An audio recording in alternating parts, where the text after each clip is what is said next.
Kenji Batur.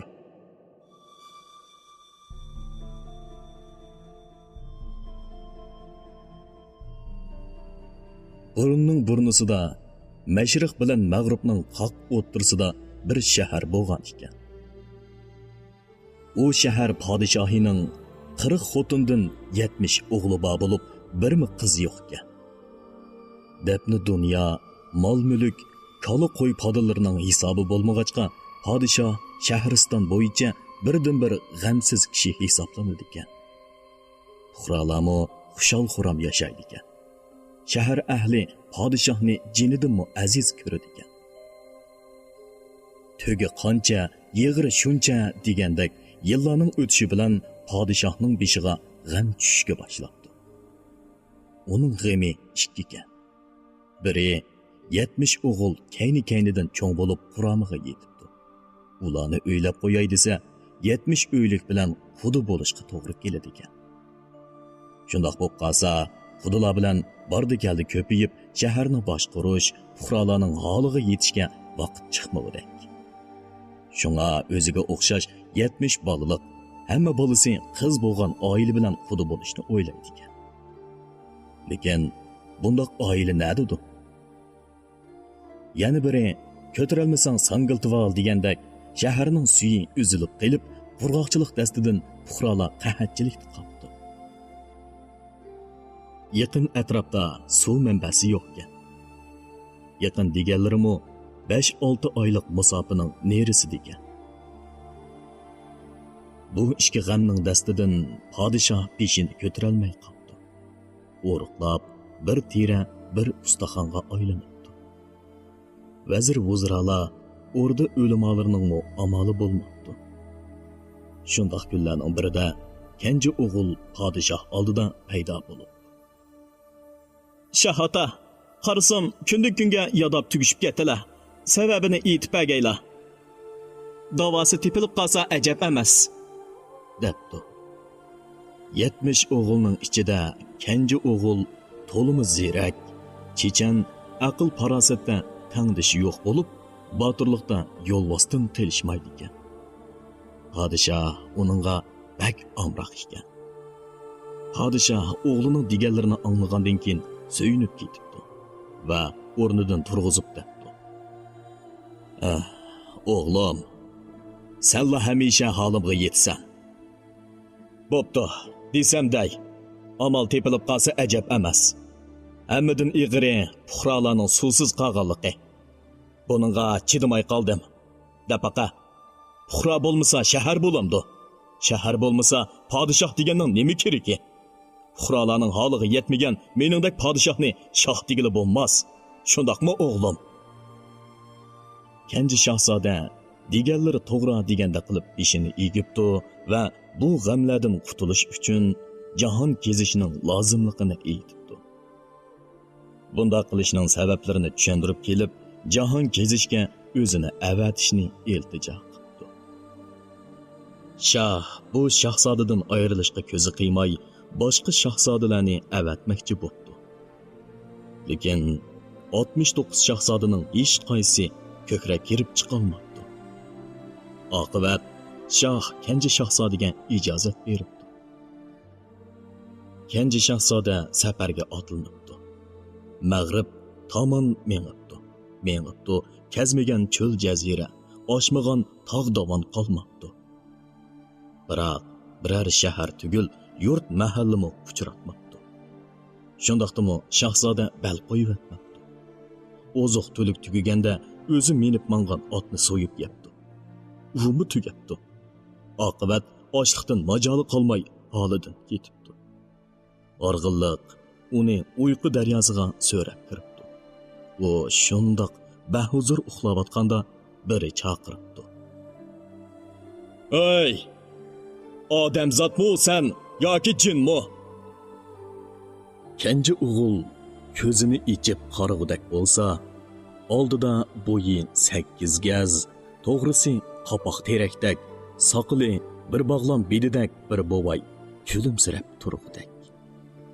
Kenji o'g'il umumu tushunmu deb o'ylab, darmahal gap qilolmay qopdi. Ha, aptingdan qaraganda odamzod ekansan. Ita o'g'lim, qandoqsiga bu yoqlarga kelib qolding? deb so'rabdi bobay. Kenja o'g'il safar sabablarini va beshidan o'tgan kashkanlarni bobayga aytib beribdi. Gapingning uzoyidan qaraganda, sen Chiman shahrining podshohi Nurdun shohning kenja shahzodasi ekansan. Ota-onaning mushkulini osonlashtirmoqqa bel bog'lagan o'g'il Tangrining shafqatiga erishkisidir. Ammo o'g'lim, sen yomon yerda uxlab qopsan. Bilsang, bu qumluqning nomi Taklamakondir.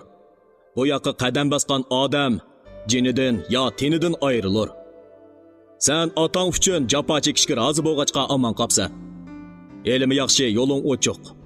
Endi sen kun chiqishga qarabman. U yoqlarda Udun otliq bir shahar bor. U yerga omon eson berib olsang, murod maqsading hosil bo'lg'isi. Buvay kenji shahzodiga mushkullikka yo'liqsang, mana bu oyatni o'qig'in deb bir oyatni o'gitib qo'yibdi, hamda bir non, 2 shamshar tutqizib qo'yib g'oyib bo'ldi. Kenji shahzoda buvay bergan nonning yarmini yeb, qo'rsqini to'liqlab, mengishni davomlashtiribdi. Oradan talay kunlar o'tib ketibdi. Kenji shahzoda buvay ko'rsatgan tarafga qarab mengiyveribdi. Qo'rsqa ochsa, eliqi nonning yarmini yeb, yarmini xurjunga silib qo'yishni unutmabdi. Nonmu xurjunga kiribla butun bo'laveribdi. Kenji o'g'il shu tariqada mengiyverib, bu chetidan u chetiga ko'z yetkisiz cho'ng bir daryo bo'yiga kelib qoldi.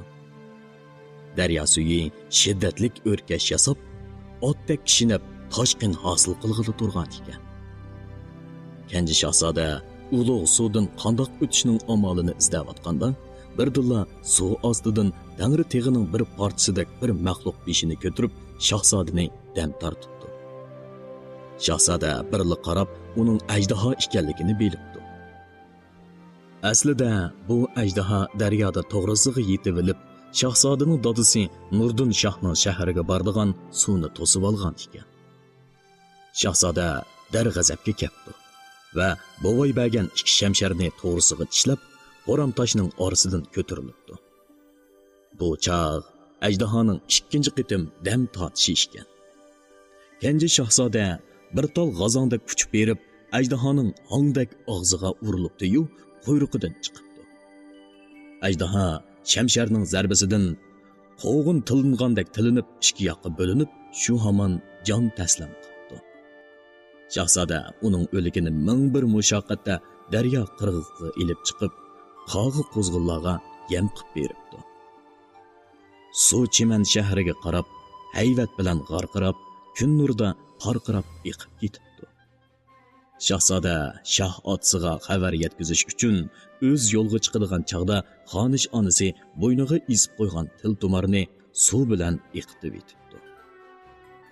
Endi gapni Nurdun shohdan anglaymiz. Kenji shahzoda jahon kezgili chiqib ketgandan keyin qurg'oqchilik texmo ig'irlashib, puhrolar holidan ketibdi. Nurdun shoh ularga yetarlik oshliq, mol-mulk taqsimlab bergan bo'lsa-mu, bu narsalar suvning o'rnini bosolmabdi. Shoh ordusimi buning sirtida qolmabdi. Nurdun shoh dard alamdan ochiq yutib, oxir o'rin tutib yetib qoldi. Teviblar uning tomirini tutib, ko'zining iqi bilan tiliga qarab, shoh hazratlarining kesilining davosi suv debdi. Suvdan bo'lsa hech xabar yo'q. Otisining o'nglinib ketishiga ko'zi yetmagan shahzodalarning birdilla niyati buzilibdi. Ular bir-biriga to'ydirmay shohlik tojini kiyishning taraddutiga tushibdi. Cho'ng shahzoda, "Shohlikning menga tegishida gap yo'q. Shundaqdimi, inilarimni aplab-saplab qo'g'lab etmasam, menga yaxshi kun bo'lmas", debdi. Ikkinchi, uchinchi shahzodalar akisining o'limini tilabdi. Boshqa shahzodalarning o'z oldiga so'qqan cho'ti bor ekan. Shu sababdan shahzodalar ozorlashqili turibdi. Xonish ana jidal so'rab hormabdi. Shundoq kunlarning birida bir to'p Sig'izxon urdi munoriga qo'nib, zo'q sho'x bilan yaqinliq sayrig'ili turibdi.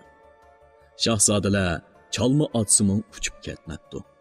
Shahar xalqi Sig'izxonni yaxshilikning elchisi deb bilgachga, o'rda oldiga yig'ilib Sig'izxonga talmirib qarashibdi. Shu asnoda shavqin bilan suvmi kep qapti. Shodlikdan shahar xalqining beshi ko'kka yetibdi. Qerila nag'ri sunay chasa, yoshlar usul o'ynabdi. Balalar suvga cho'milib, rasa puxodan chiqibdi. Dal-daraxt, gul-giyohlar yengvashdan yaproq chiqarib, shaharni bo'stonliqqa aylantiribdi. Malvarallar sho'x ma'rishib, egalarining shodligiga shodlik qo'shibdi. Nurdonshah o'rnidan turib taxtga chiqibdi. Shahzodalar chandurmay o'rniga kirib, otsiga salom berishibdi va Kenji shahzodadan biror xabar bor yo'qligini so'rashibdi. "Suvning o'zi xabar", debdi Nurdonshah. "Sizlar shunimi bilmadinglarmi?" "Shah ota, suvga keldi. Biroq uni Kenjanning iltifoti degili bo'lmas. Bo'lmasa o'zi nimishqa suv bilan bilakanmidi?" deb o'zlarining noqoyilligini bildirishibdi shahzodalar. Nurdonshah ularning nodonligiga kulibdi va qo'yin yanchiqidan suvdan eqib kelgan tiltumarni ilib ko'rsatdi. "Mana bu uning tavarruki. U buni elchi sifatida menga avatibdi. Buning ichida bir parcha salom xatmi bor ekan texi." Nurdonshah gapiga ulab xatni shahzodalarga sunibdi. Cho'ng kichik shahzodalar xatni qo'ldan qo'lga ilib, rostdan Kenji shahzodaning yozganligiga ishinibdi. Ichida bo'lsa bir potmondan hasad o'ti yenibdi. Shundaqdimi otasining ko'nglini deb Kenji shahzodani bo'lishiga maqtab, o'rnidan hujrlarga qaytishibdi. Endi biz Kenji shahzodaga kelaylik. Butkul Shahriston ana shundoq shodlik ilkida yayrayotgan kunlarda Kenji shahzoda talay qum dashtlarni orqada qoldirib, munar to'p-tog'liq ajoyib g'aroyib bir yerga berib qoldi. Taqdirning qismati shu bo'lsa kerak, u arg'in oyoqlarini so'rab, to'pilikka qarab yomishibdi. Yomisha, oxir yuqori pallaga chiqibdi. Chiqibla hayron qoldi. Aslida bu yer Og'maxalla makoni bo'lib, bo'yi to'gidak, bo'yni yatta uloch, tumshqi kanoridek, puti qoqshol terakdak bir qush Og'maxallani ikki qanoti ostiga besilib, bir boshdan yigili turgan ekan. Og'maxalla bo'lsa, zar qoqshab tipirlayotgandek. Kenji shahzoda bu alomatni ko'rib chidab turolmabdi. Kuchliklar ojizlarni bo'zaq qilgani nimasi? U yovuzning adabini beray, debdi-da, bo'boy sovg'a qilgan shamshirni qiynidan sug'urib, beshidan yetti aylantirib, qushni chepib tashlabdi. Shu on qushning kallasi uzilib, yardan pastga qarab do'molabdi. Teni lassida bir yoqqa qiyg'ibdi. Og'maxalla dekildishib o'rinlardan turishibdi. Kenji shahzodaga bosh urib, cho'riqlashib, rahmat ustiga rahmat aytishibdi. Fani olamda barliq maxluqning o'z sarkardasi bo'lganiga o'xshash Og'maxallaning oqsoqli bor ekan. Oqsoqol o'z tavasida jimi Og'maxallani boshqardi ekan. U Kenji shahzodaga minnatdorligini bildirmakka Tuxra Og'maxallani safga tizildirib, ehtirom bajo keltiribdi. Ondan birdala odamdek zuvonga kelib so'rabdi. Elmisaqdan buyon bizning bu yoqlarga odamzod oyoq bosmagan. Lekin sizlar qandoqsiga qadam tashrif qilibdilar. Qani eslar, qandoq orzu tilaklari bor. Yordamimiz tegib qolsa ajab emas. Shahzoda bo'lmish kelinlarni izlab Udun shahrini ko'zlab ketayotganligini aytibdi. Og'maxalla oqsoqlimi o'zlarining kechirmishlarini aytibdi. Mushu fasl Og'maxallaning toza ko'paydigan chog'lari. Har yili dal mushu chog'da heliqi yirtqich qush keladi ekanda, Og'maxallani yeb qochadi ekan. Og'maxallaning o'zini daldiga ola olganlari yanduruqqa yilg'icha makonlarni tuzashtirib, urug' qoldirib aran ulgurdigan. Endi ular Kenja shahzodaning himmatida balo qazodan bir yo'lila qutulibdi. Shahzoda bu gapni anglab bo'lgandan keyin Og'muxonlar bilan xo'shlashib yo'lga chiqmoqchi bo'ldi. Ey odamlarning esili, ojizlarning shafqatchisi. Debdi Og'muxonlardan biri boya quyruqidan yo'lib olgan bir tal tukni tanglab turib. Buni elib olsalar, boshlariga kun tushganda ko'ydirsalar, hozir bo'lamiz. Xayr, safarlariga oq yo'l bo'g'ay. Kenji shahzoda tukni elib, shamshirining dastasiga chigibdi-da, safarini davomlashtiribdi. Kechasi cho'lpon yulduzni nishon qilib, kunduzi o'ng so'lini changa elib, bir kam 90 kunda bir joyga ketdi. Ketdi-yu shahzodani surib esibdi. Chunki bu yerdagi cho'millarning ko'pligidan bosh qiyib ko'ngil elishidi ekan. Buni ozdab cho'millar yopirilib kelib shahzodani orig'i ilyapti. Menga beray desa, cho'milini dastlab tashlag'idek. Shahzoda ulardan yo'l berishni o'tinayotganda, ushtim tut havo buzilib, qora yomg'ir yig'ib, cho'millarni eqitib menibdi. Kenji shahzoda ko'nglida xushal bo'ldi. Biroq cho'millarning ohzorini anglab, ich og'ritmay turolmadi. Bu Tangri yaratgan maxluqlarning biri. Gerçi ular yo'limni to'sib olgan bo'lsa-mu, yanada qutqizib qo'yganim tuzuk. Kenji shahzoda shundoq o'ylabdi-da, shamshirni chiqarib osmonga qartib shiltibdi. Shu an bulutlar to'zg'oqdek to'zib, shamolga yem bo'pti. Havo ichilib kun parlabdi. Yer zamin shoppida qurib asliga ketdi. Cho'millar yengvoshdan hayotlikqa erishibdi. Ular o shafoatning bayon o'zlari yo'l bermagan odamzotdan kelganligini bilganlarda xijillikdan beshini ko'tirisholmay qoldi. Ondan qo'rsqini aron so'rab mangdigan biri o'tirg'i chiqib o'zlari aytibdi va bir tal tirniqini yo'lib ilib shahzodaga tanglabdi. Vaqtdan vaqt kelib shahzoda tirnoqni ko'ydirsa, o'zlarining shahzodaning yenida paydo bo'lib, mushkulni oson qilib berdiganligini aytibdi. Kenji shahzoda Cho'mili shohning bu sovg'utini hashqalla deb opdi. Cho'mililar uni uzitib qapti. Kenji shahzoda shu mangancha oxir Udun shahriga yetib ketdi va bir vayrona saroyga tushib orom olmoqchi bo'ldi. Bir kamda kun o'ltirib, butun shahar qorong'ulik libosini kiyishga boshladi. Bu chaqda o'rda osmonida bir talay oy paydo bo'ldi. Kenji shahzoda zan qo'yib sanig'idek bo'lsa, 71 oy chiqibdi. Oylarning biridan biri shundoq suzuk, shundoq chiroyli ekan. Shahzoda hayronlik ilkida Sarayvandan so'rabdi. Sarayvan tushundirib debdi. Oylarning ichidagi qoq o'tirida tug'an birila, almisoqdan beri insonlarga hamroh bo'lib kelgan rost oy. Qolgan 70i shohimizning malikallarining siymosi. Bu javobni anglagan shahzodaning xushlikdan yuraklari yayrab ketibdi. Oxir tepibdiman. Muradim hosil bo'pti. Debdi shahzoda yenish-yenishla. Sarayvan uning nima demoqchi bo'lganini tushuna olmay qoldi. Tapqining oltinmidi yoki kumush va ya bo'lmasa jabr jafo ham nomusmidi? Tog'a, bu nima deganlari? Sarayvan javob o'rniga oppoq soqolini silab qo'yib, osmonga bir haza tikilibdi. Ondan Kenji shahzodani orqasiga silib, o'rda darvozasi oldiga ilib beribdi. Hey, nadan yigit. Uningga qara. Sendaklarning oqibati turibdi mana. Debdi Sarayvan sepil qovoqlarini ko'zdi. Kenji shahzoda beshini ko'tirib shunda qaragan ekan, ko'ziga sonsiz quruq odam kallasi ko'rinibdi. Kallalar ayrim qafasga qochilinib, qovoqlarga esib qo'yilgan ekan. Sarayvan tushundirib debdi. Bularning ba'zisi seningdek hamoqatlarning kallasi. Ulamı hayat çığıda sana oxşaş şahimizning ay suratlik malikilariga aşık bir qara bo'lgan. Aqıbat cinidan ayrılışdı.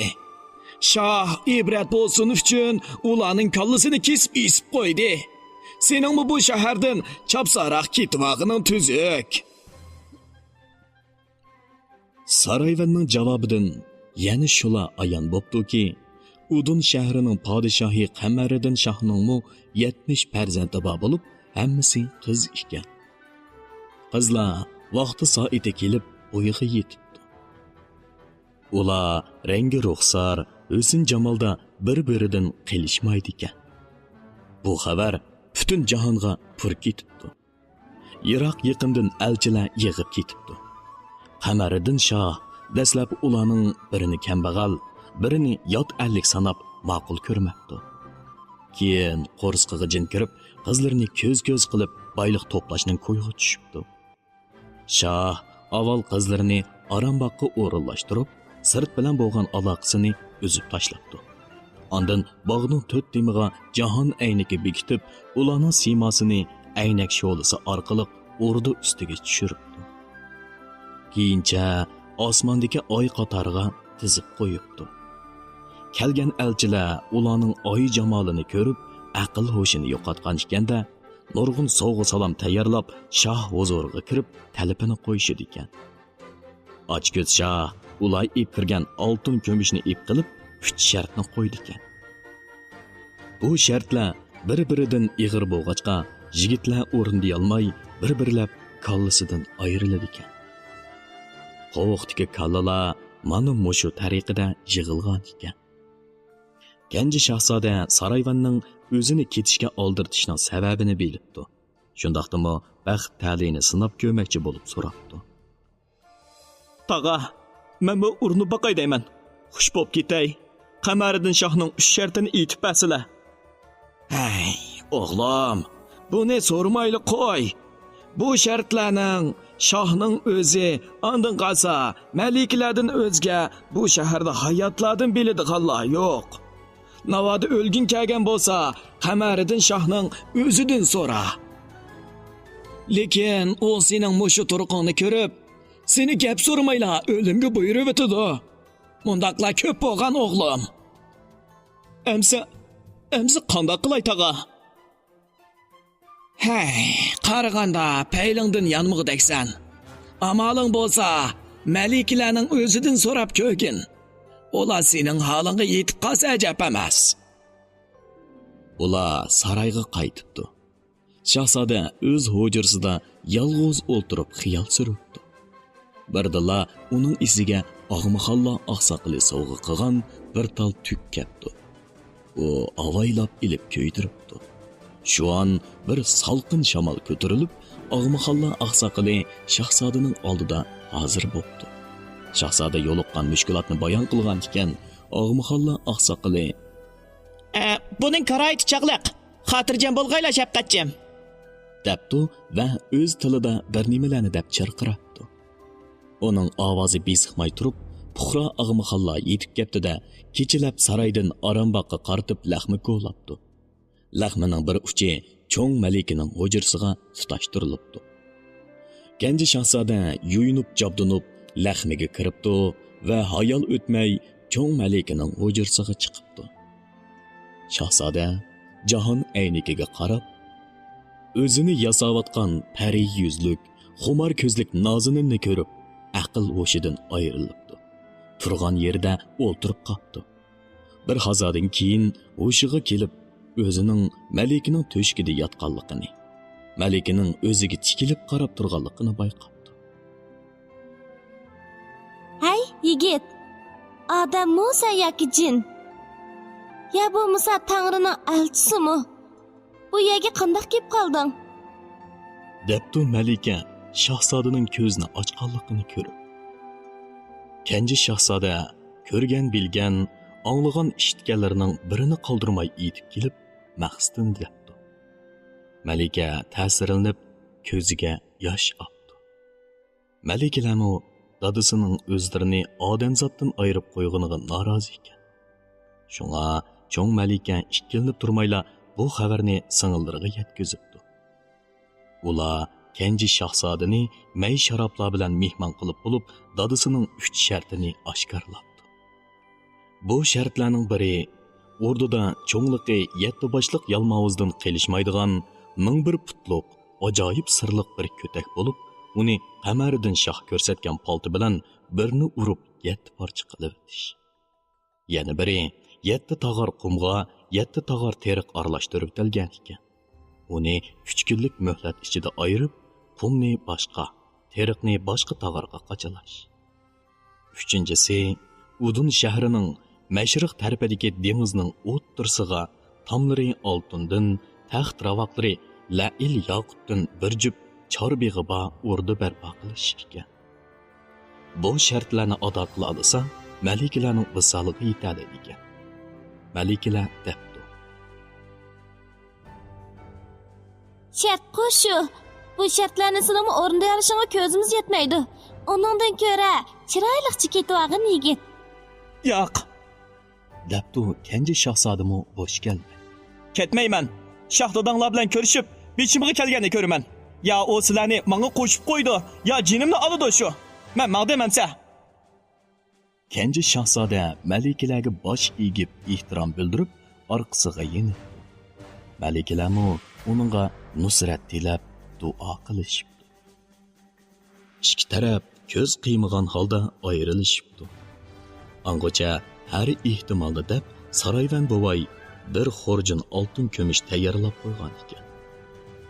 Kenji shahzoda bovayga minnatdorligini bildirib, ko'nglini tindirib, xorjinni yudib o'rdiga qarab qadam besibdi.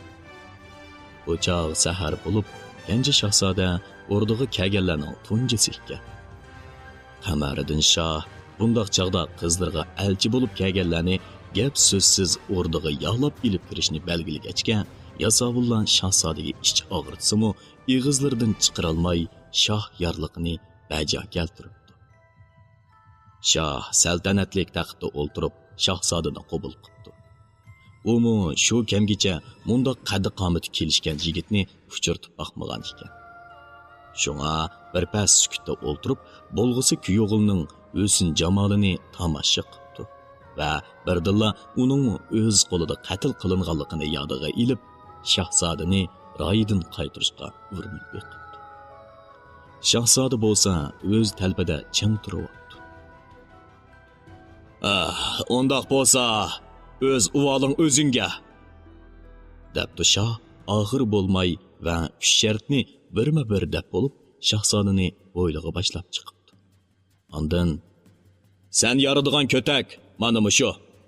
Ovi paltidan xoligan birini tanlab ol, debdi bir yoqqa qator tizib qo'yilgan paltilarni ko'rsatdi.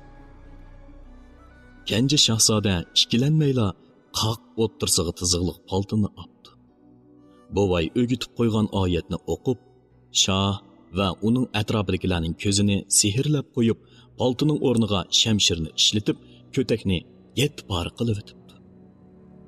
Ko'tak pora bo'lish bilan tang qaysi zamondadir kishilar tarafidan ichiga yo'shirib qo'yilgan patmon oltin kumush go'har yaqutlar sharildab to'kilibdi. Buni ko'rgan shohning ko'zlari shodlikdan parqirab ketibdi. Kenji shahzoda endi ikkinchi shartni o'rindashning tayyorligiga kirishibdi. U chumolilar shohi taqdim qilgan tirnoqni ko'ydiribdi. Ayol o'tmay, chumolilar xuddi lashkarlardek sap tortib paydo bo'ldi. Shahzoda ahvolni bayon qilib kelib, bo'lsa shu kunilar qum bilan teriqni ayirib berishni o'tinibdi. Bundoq ushaq-tushak mashg'ulotlar bizning kasbimiz.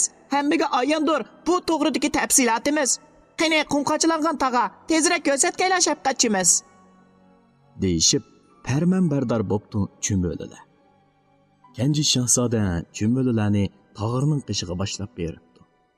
Chumolilar o'lishib kelib, birdamdila qumni u yoqqa, teriqni bu yoqqa ayirib, tog'orlarga qachilab beribdi. Qamariddin shoh buningdan rozi bo'pti. Biroq ichida shahzodadan ham hayron bo'pti, ham uning 3-chi shartini o'rinday olmasligini umid qildi. Chunki oxirgi shartni o'rindalsa, podshoh har kuni yigitlardan kelib turadigan oltin kumushdan quruq qoladi ekan. Shunga u dargumanda g'amga petib, ochiqining ta'mini tetib, o'rin tutib yetib qoldi. Demizmi dengiz ustida hashamatlik o'rda barpo qilish xiyoli tushdakla bir ish ekan. Kenji shahzoda u yon o'ylab, bu yon o'ylab, bu ishning taktiga hech yetolmay malikalardan maslahat olmoqchi bo'ldi.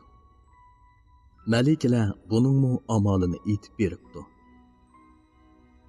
Kenji shahzoda cho'ng malika bergan puchquri hosiga minib, 6 oylik safarni bir kundala besib, ko'yi qopqa yetib keldi. Bu bir tog' o'nkiri bo'lib, jahondagi divilar mushu makonda yashaydi ekan. Kenji shahzodaning kirish yo'lini o'michik to'sib Shahzodami bo'sh kelmay, shamshiri bilan o'michik to'rini kesib tashlab, yo'l ichib ilgarilabdi. Shunda qilib, divilar uvusiga besib kiribdi. Cho'ng malika degandak, bu chog' divilarning uyqu mezgili ekan. Ular Kenji shahzodaning tevishini sezalmabdi. Shahzoda ham bilan ilgarilab, divilarning jini qochilangan shishini elavapti.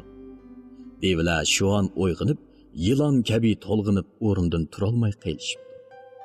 Yovuzlikqa madori yetmay yolvurishga boshlabdi. Shahzoda divilarga Udun shahrining yenidagi dengiz ustiga Qamariddin shoh aytgandek bir o'rda selib bermigicha jon qochilangan shishini qaytirib bermaydiganligini aytibdi. Divilar shohi ma'qul ko'rib, qasam ichib va'da beribdi. Shundaqdimi shahzoda divilar shohining jinini ep qilib, qolganlarning jinini qaytirib beribdi. Xuhro divilar o'z shohi uchun hidokorona ishlab, shahzoda ko'rsatgan o'ringa bir sehri o'rda yasab. Qamariddin shohga bu o'rda shundoq yarab ketibdiki, shu kunila ko'chib beribdi va Kenji shahzodani o'rdaga chaqirtib, Nurdun shoh bilan qudilishishga rozi bo'lganligini, shahzodaning dadasiga xabar yetkazishni uqtiribdi. Nökarlardan 10ni shahzodaga qo'shib yo'lga soldi. Nurdun shoh Kenji shahzodaning yo'liga qarab talmirib, kelmagan sira urib yurgan ekan.